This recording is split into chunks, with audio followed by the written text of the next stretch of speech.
speaking, in conversation, you need both thoughts and emotions. Why do you need thoughts and emotions? Why not just thoughts? Why do you need the emotions to go along with those thoughts?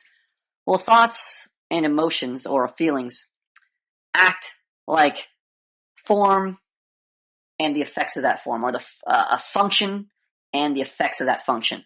So, take for example gravity. Gravity is this invisible thing which affects our lives. We need the words, we need the symbols to designate gravity, to identify gravity, to talk about the function of gravity. But we need the emotions to identify the effects of gravity. If you remove emotions from your conversation, you won't know what effect you are producing. You won't be able to describe the effect. You won't be able to make people understand the effect. Just like gravity is invisible, if there are no effects of gravity, if people don't fall over when they disobey the law of gravity, we won't grasp what the effects are of this invisible thing. Similarly, if we remove emotions when we're speaking, we won't understand what the effects of our conversation has on another person. We won't understand and appreciate what our words signify and how they function to create a relationship with that person. If we remove the emotion from our words, our symbols become meaningless. Our conversation becomes meaningless. It's just like you're reading a book. When you're reading a book, you have to bring all the emotion, you have to bring all the effects yourself to the book you're reading. The words are static. You have to imagine the scenarios. If there's a love story, you have to imagine the intensity of the love. If there's an action story, you have to imagine all the tension and anxiety the characters feel. You have to do all the work because there's no emotion in those words. Now, writers have a trick to kind of substitute for emotion, which is punctuation and syntax and how they arrange their sentences. They add exclamation marks. They put words in italics. They use short sentences to introduce more impact, to kind of force the emotions out of you, to try to get you to become emotional when you're reading the dead, empty words, these symbols for the effects. But without the emotion itself there, it's a crapshoot. You have to decide what the story means.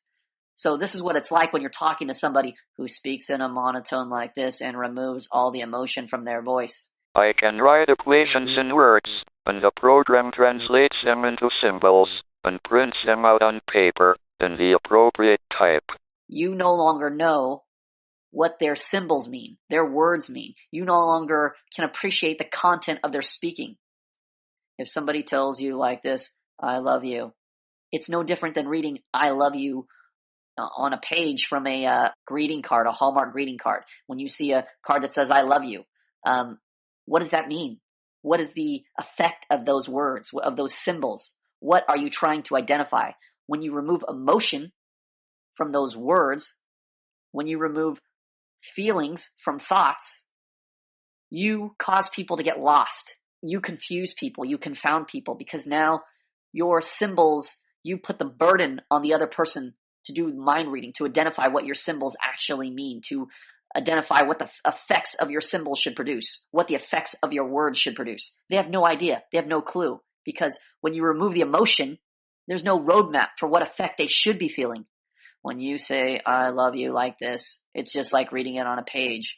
But when you say, I love you, or, oh, I really love you, you give the other person a roadmap for what they should think about the symbol, for what they should think about the concept you're giving them.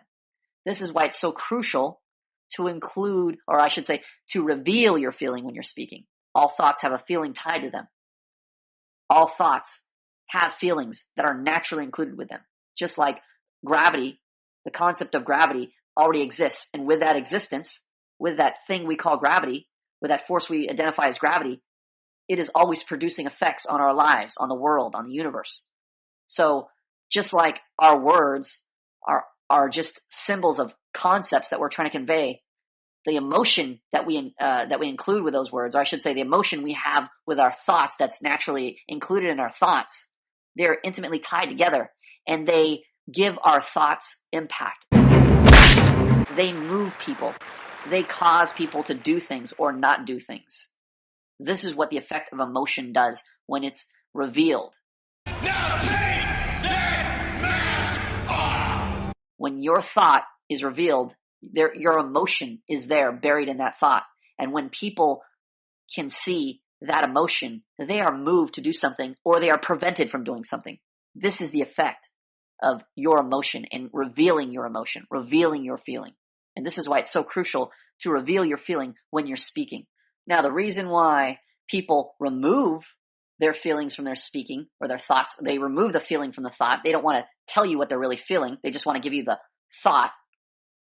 The reason why they do this is because they don't want to be held responsible for moving you or preventing you from doing something.